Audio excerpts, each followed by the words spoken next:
Rocky beach, Los Angeles, California. সাইকেলটা স্ট্যান্ডে তুলে রেখে ঘরে এসে ঢুকল রবিন মিলফোর্ড। গোলগাল চেহারা, বাদামি চুল, বেটে খাটো এক আমেরিকান কিশোর। রবিন, এলি? শব্দ শুনে রান্নাঘর থেকে ডাকলেন মিসেস মিলফোর্ড। হ্যাঁ মা, সাড়া দিল রবিন। উকি দিল রান্নাঘরের দরজায়। কিছু বলবে? চেহারায় অনেক মিল মা আর ছেলের, চুলের রঙও এক। কেক বানাচ্ছেন মিসেস মিলফোর্ড। চাকরি কেমন লাগছে? ভালোই, বলল রবিন। কাজকর্ম তেমন নেই, বই ফেরত দিয়ে যায় পাঠকরা। নাম্বার দেখে জায়গা মতো ওগুলো তুলে রাখা, ব্যাস। পড়াশোনার প্রচুর সুযোগ আছে। কিশোর ফোন করেছিল। একটা কার্ডের বোর্ডে কেক সাজিয়ে রাখতে রাখতে বললেন মা। কি কি বলেছে? একটা মেসেজ দিতে বলেছে তোকে। মেসেজ? কি মেসেজ? বুঝলাম না। আমার অ্যাপ্রনের পকেটে আছে। দাও। হাত বাড়ালো রবিন।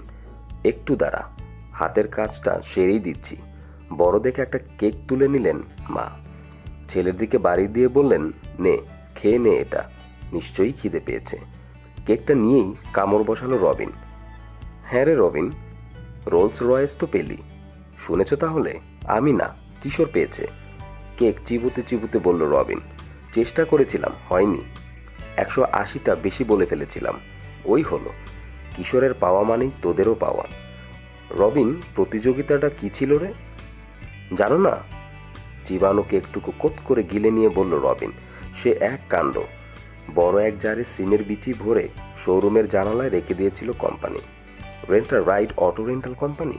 হ্যাঁ, ঘোষণা করলো যারে কটা বিচি আছে যে বলতে পারবে, সোফার সহ একটা রোলস রয়েস দিয়ে দেওয়া হবে তাকে 30 দিনের জন্য। সব খরচা টর্চা কোম্পানির। জারটা দেখে ঝটপট আনসার সাবমিট করে দিয়ে এলাম আমি আর মুসা। কিশোর তা করল না। জারটা ভালো করে দেখলো, এদিক থেকে ওদিক থেকে। বাড়ি ফিরে এলো, শুরু করলো হিসেব। কত বড় জার, বিচির সাইজ, প্রতিটা বিচি কতখানি জায়গা দখল করে, ইত্যাদি ইত্যাদি। 3টে দিন শুধু ওই নিয়েই রইল। তার উত্তরও পুরোপুরি সঠিক হয়নি, 3টে বেশি। তবে এর চেয়ে কাছাকাছি আর কারো হয়নি। কিশোরের জবাবকেই সঠিক ধরে নিয়েছে কোম্পানি। আবার কেকে কামড় বসালো রবিন। ছুটি তাহলে খুব আনন্দেই কাটছে তোদের। একটা কাপড়ে হাত মুছলেন মা। কোথায় কোথায় যাচ্ছিস? সেটা নিয়েই ভাবছি। বাকি কেকটুকু মুখে পুরে দিল রবিন। আর একটা নিবি? মাথা নাড়ল রবিন, হাত বাড়ালো। মেসেজটা মা? পকেট থেকে কাগজের টুকরোটা বের করলেন মিসেস মিলফোর্ড। ইংরেজিতে বানান করে করে বলেছে কিশোর। লিখে নিয়েছেন তিনি। বললেন, স্যাবুজ ফেটা খেক, ছ্যাপা খেনা চালেও। মানে কি রে? সবুজ ফটক একদিকে ঢুকতে হবে। ছাপাখানা চালু হয়ে গেছে বলতে বলতেই ঘুরে দাঁড়ালো রবিন। রওনা হয়ে গেল দরজার দিকে। ও মা, এই এলি? আর এক্ষুনি? থেমে গেলেন মা। বেরিয়ে গেছে রবিন। কাজ ঝাঁকালেন তিনি। এক ছুটে হলরুম পেরোলো রবিন। দরজা খুলে প্রায় ছিটকে বেরিয়ে এলো বাইরে। ধাক্কা দিয়ে স্ট্যান্ড সরিয়েই এক লাফে সাইকেলে চড়ে বসলো। পা ভাঙা ভুলেই গেছে যেন। ব্যথার তেমন পায় না এখন। সাইকেল চালাতেও বিশেষ অসুবিধা হয় না। পাহাড়ে চড়তে গিয়ে ঘটিয়েছে ঘটনাটা। ভাঙা জায়গায় ব্রেস লাগিয়ে দিয়েছেন ডাক্তার আলমানজু। অভয় দিয়েছেন শিগগিরই ঠিক হয়ে যাবে পা। ছোট ছিমছাম শহর রকি বিচ। এক পাশে প্রশান্ত মহাসাগর, অন্য পাশে সান্তা মনিকা পর্বতমালা। পর্বত বললে বাড়িয়ে বলা হয় সান্তা মনিকাকে, পাহাড় বললে কম হয়ে যায়। ওরই একটাতে চড়তে গিয়ে বিপত্তি ঘটিয়েছে রবিন। বেশ খারাপ। সাধারণত কেউ চড়তে যায় না। বাজি ধরে ওটাতেই চড়তে গেল সে। 500 ফুট উঠেছিল কোনো মতে, তারপরেই পা পিছলালো। শহরতলির প্রান্ত ছাড়িয়ে এলো রবিন। ওই যে দেখা যাচ্ছে জাঙ্ক ইয়ার্ডটা। দুই ভাই, জায়েদ পাশা আর রাশেদ পাশা, বাঙালি, গড়ে তুলেছেন ওই জাঙ্ক ইয়ার্ড। আগে নাম ছিল পাশা বাতিল মালের আড়ত। ইংরেজি অক্ষরে সাইনবোর্ড লাগানো হয়েছিল বাংলা নামের। সঠিক উচ্চারণ কেউই বলতে পারত না, খালি বিকৃত উচ্চারণ। রেগে মেগে শেষে নামটা বদলাতে বাধ্য হয়েছেন রাশেদ পাশা, কিশোরের চাচা। এখন রাশেদ পাশা একাই চালান স্যালভিজ ইয়ার্ড। ভাই নেই, ভাবিও নেই, দুজনেই মারা গেছেন এক মোটর দুর্ঘটনায়। হলিউড থেকে ফিরছিলেন রাতের বেলা, পাহাড়ি পথ। কেন যে ব্যালেন্স হারিয়েছিল গাড়িটা জানা যায়নি। নিচের গভীর খাদে পড়ে চুরমার হয়ে গিয়েছিল। কিশোরের বয়স তখন এই বছর 7। অনেক কিছুই পাওয়া যায় পাশা স্যালভিজ ইয়ার্ডে, তবে সবই পুরনো। আলপিন থেকে শুরু করে রেলগাড়ির ভাঙা বগি, চাই কি জাহাজের খোলের টুকরোও আছে। নিলামে কিনে আনেন রাশেদ পাশা বেশিরভাগই বাতিল জিনিস, তবে মাঝে মাঝে ভালো জিনিসও বেরিয়ে পড়ে। ওগুলো বেশ ভালো দামেই বিক্রি হয়, আর বাতিল জিনিসপত্রের অনেকগুলোই সারিয়ে নেওয়া যায়। ওগুলো থেকেও মোটামুটি টাকা আসে। সব মিলে ভালো লাভ, তবে খাটুনি অনেক। কিশোরদের জন্যে পরম লোভনীয় জায়গাটা খুঁজলেই বেরিয়ে পড়ে প্রচুর খেলার জিনিস। ইয়ার্ডের আরও কাছে চলে এসেছে রবিন। চোখে পড়েছে রং চঙ্গে টিনের বেড়ার গায়ে আঁকা বিচিত্র সব ছবি। স্থানীয় শিল্পীদের আঁকা। বেড়ার গায়ে সামনের দিকে আঁকা রয়েছে গাছপালা, ফুল, হ্রদ। হ্রদের পানিতে সাঁতার কাটছে রাজহাঁস। পাশে পাহাড়ের ওপারে সাগর, সাগরে পাল তোলা জাহাজ, নৌকা। কেমন একটা হাসি হাসি ভাব ছবিগুলোতে। ভারী কি কিছু নয়, লোহার বিরাট সদর দরজা। পুরে ধ্বংস হয়ে গিয়েছিল কোনো প্যালেস, ওখান থেকে কিনে আনা হয়েছে পাল্লা জোড়া। রং করতে আবার প্রায় নতুন হয়ে গেছে। ইয়ার্ডের শোভা পাড়াচ্ছে এখন।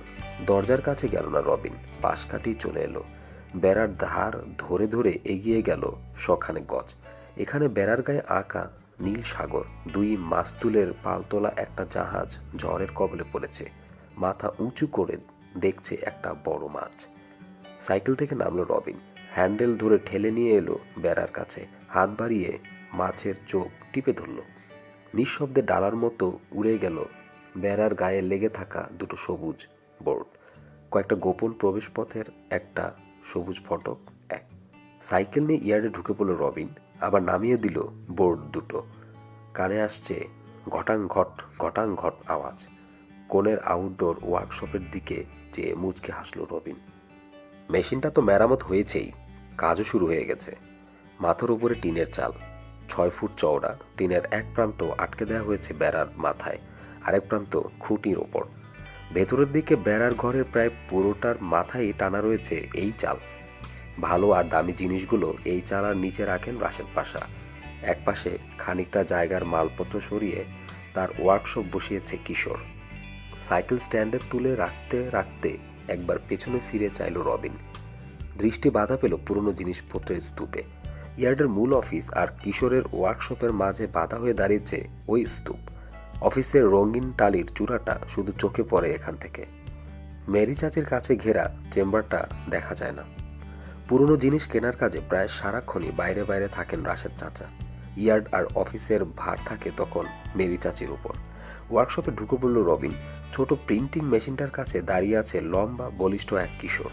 কুচকুচে কালো গায়ের রং, মাথায় কোকড়া কালো চুল। আমেরিকান মুসলমান মুসা আমান। মহাব্যস্ত মুসা ঘামছে দরদর করে। সাদা এক গাদা কার্ড পড়ে আছে পাশের একটা ছোট টুলে। একটা করে কার্ড তুলে নিয়ে মেশিনে চাপাচ্ছে। ছাপা হয়ে গেলেই আবার বের করে নিচ্ছে দ্রুত হাতে। পাশে তাকালো রবিন। পুরনো একটা সুইভেল চেয়ারে বসে আছে কিশোর পাশা। হালকা পাতলা শরীরের তুলনায় মাথাটা বড়, ঝাঁকড়া চুল, চওড়া কপালের তলায় অপূর্ব সুন্দর দুটো চোখে তীক্ষ্ণ বুদ্ধির ঝিলিক। বুড়ো আঙ্গুল আর তর্জনীর সাহায্যে চিমটি কাটছে নিচের ঠোঁটে। ভাবনার ঝড় বইছে মাথায়। বুঝতে পারল রবিন। কি ছাপাচ্ছ? মেশিনের কাছে এগিয়ে গেল রবিন। এই যে এসে গেছে, ফিরে চেয়েই বলে উঠল মুসা। ভাবনার জগৎ থেকে ফিরে এলো কিশোর। রবিনের দিকে চেয়ে বলল, মেসেজটা পেয়েছো? পেয়েই তো এলাম, জবাবটা দিল রবিন। গুড। ভারী কি চালে বলল কিশোর। মুসা, একটা কার্ড দেখা ওকে। মেশিন বন্ধ করে দিল মুসা। একটা কার্ড তুলে বাড়িয়ে ধরলো রবিনের দিকে। নাও। বড় আকারের একটা ভিজিটিং কার্ড, ইংরেজিতে লেখা 3 গোয়েন্দা। প্রধান কিশোর পাশা, সহকারী মুসা আমান, নথি গবেষক রবিন মিলফোর্ড। বাহ, সুন্দর হয়েছে তো, প্রশংসা করলো রবিন। এগিয়ে যাওয়াই ঠিক করলে তাহলে? হ্যাঁ, ইনভেস্টিগেশন এজেন্সি খোলার এই একটা সুযোগ, বলল কিশোর। স্কুল ছুটি, 30 দিনের জন্য একটা গাড়ি হয়ে গেল, খুব কাজে লাগবে। থামলো একটু সে, সরাসরি রবিনের দিকে তাকালো। আমরা এখন 3 গোয়েন্দা, এজেন্সির চার্জে থাকছি আমরা। তোমার কোনো আপত্তি আছে? না, মাথা নাড়ল রবিন। ডিটেকশনের কাজ আমার চেয়ে ভালো বোঝো তুমি। গুড। সহকারী হতে মুসারও আপত্তি নেই, বলল কিশোর। তোমার এখন সময় খারাপ, পা ভাঙা, দৌড়ঝাঁপের কাজগুলো খুব একটা করতে পারবে না। বসে বসেই কিছু করো। আপাতত লেখাপড়া আর রেকর্ড রাখার দায়িত্ব রইল তোমার উপর। আমি রাজি, বলল রবিন, এবং খুশি হয়েই। লাইব্রেরিতে কাজের ফাঁকে ফাঁকেই পড়াশোনাটা সেরে ফেলতে পারবো। রেকর্ড রাখাটাও এমন কিছু কঠিন না। গুড, মাথা ঝাঁকালো কিশোর। ভেবে বসো না, খুব হালকা কাজ পেয়ে গেছো। তদন্তের নিয়ম কানুন অনেক বদলে গেছে আজকাল। এ কাজে এখন প্রচুর পড়াশোনা আর গবেষণা দরকার। কি হলো, কার্ডের দিকে ওভাবে চেয়ে আছো কেন? 3টে প্রশ্নবোধক চিহ্ন। কেন? সূক্ষ্ম একটা হাসির আভাস খেলে গেল কিশোরের মুখে। চট করে একবার চাইল মুসার দিকে। ঠিকই বলেছ কিশোর, মুসার চোখে বন্ধুর প্রতি শ্রদ্ধা। ঠিক অনুমান করেছ তুমি। কি জানতে চাইল রবিন। তুমিই বলো, কিশোরকে বলল মুসা। গুছিয়ে বলতে পারবো না আমি। চিহ্নগুলো কার্ডে বসানোর অনেক কারণ আছে, ব্যাখ্যা করতে লাগলো কিশোর। 1, রহস্যের ধ্রুব চিহ্ন এই প্রশ্নবোধক। আমরা কার্ডে দিয়েছি কারণ যে কোনো রহস্য সমাধানে আগ্রহী আমরা। ছিচকে চুরি থেকে শুরু করে ডাকাতি, রাহাজানি, খুন, এমনকি ভৌতিক রহস্যের তদন্তেও পিছপা নই। 2, চিহ্নগুলো আমাদের ট্রেডমার্ক। দলে 3 জন, তাই 3টে চিহ্ন। থামল সে। অপেক্ষা করে রইল রবিন। 3, আবার শুরু করলো কিশোর। লোকের মনে কৌতূহল জাগাবে ওই চিহ্ন। কেন বসানো হয়েছে জিজ্ঞেস করবেই। কথা বলার সুযোগ পাবো আমরা। এতে আমাদের কথা মনে থাকবে তাদের। নাম ছড়াবে অনেক বেশি। রবিনের দিকে চাইল সে। আরও কারণ আছে, পরে ধীরে ধীরে জানতে পারবে সেগুলো। আর কি কারণ জানার কৌতূহল হলো খুব, কিন্তু বলার জন্য চাপাচাপি করল না রবিন। বন্ধুর স্বভাব জানে, নিজে থেকে না বললে হাজার চাপাচাপি করেও মুখ খোলানো যাবে না কিশোরের। মেশিন ঠিক, কার্ড ছাপানো শেষ, গাড়িও পেয়ে গেছি, বলল রবিন। এবার কোনো একটা কাজ পেয়ে গেলেই নেমে পড়তে পারতাম। কাজ একটা পেয়ে গেছি আমরা, মুসা জানালো। পাইনি এখনো, শুধরে দিল কিশোর। পাবার আশা আছে, সোজা হয়ে বসলো সে। তবে সামান্য একটা অসুবিধা আছে। কেসটা কি?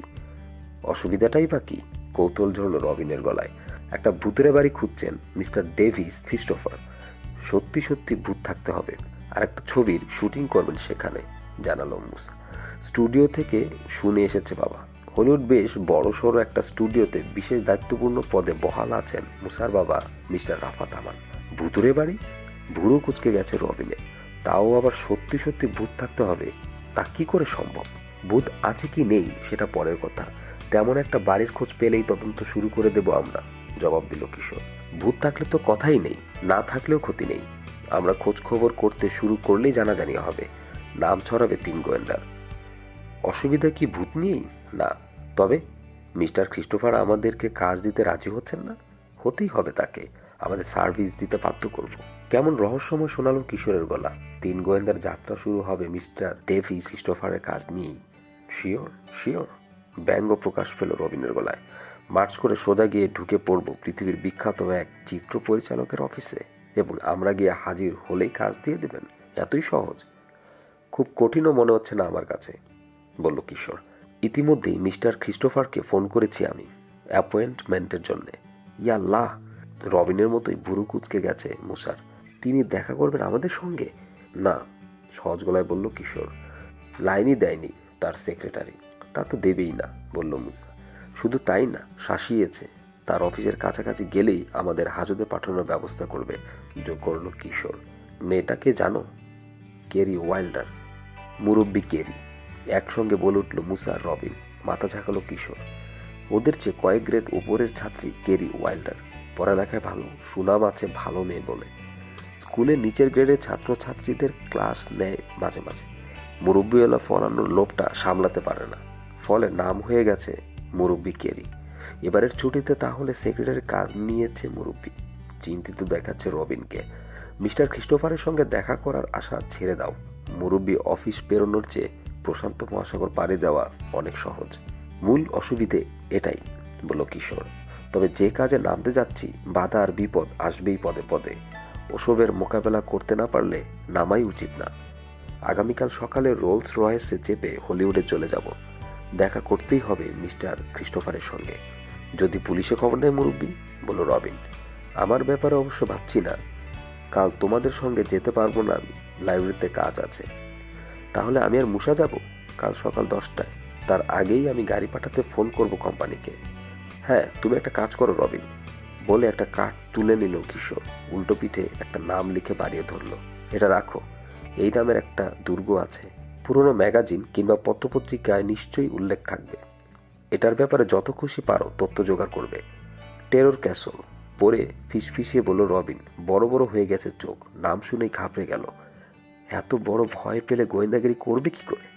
না না, ঘাবড়ায়নি, ঠিক আছে, বাধা দিয়ে বলল কিশোর। কিছু কার্ড সঙ্গে রাখো, তিনজনকেই রাখতে হবে এখন থেকে। ওগুলোই আমাদের পরিচয়পত্র।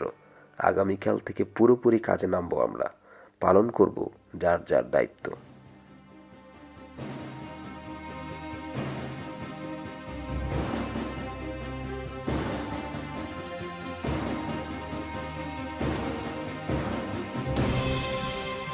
শুনছিলেন তিন গোয়েন্দা সিরিজের প্রথম বই, তিন গোয়েন্দা প্রথম পর্ব।